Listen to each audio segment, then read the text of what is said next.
កាយដួងចិត្តខ្ញុំស្នេហ៍ស្និទ្ធ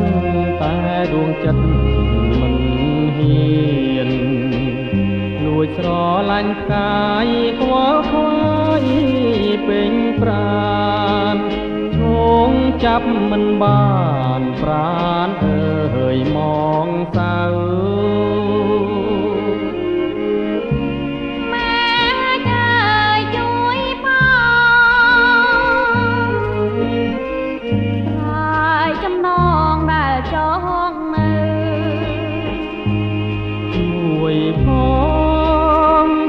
ដមរង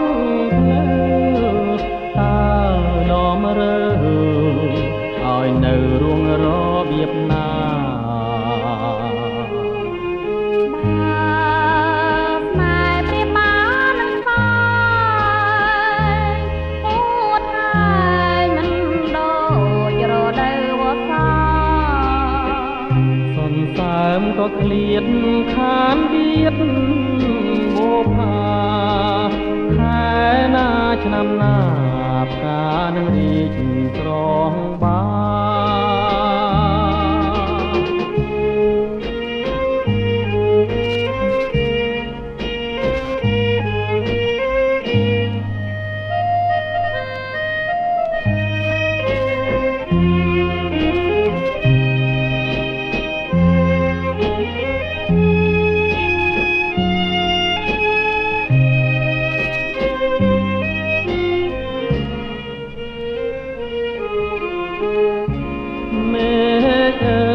ជួយផង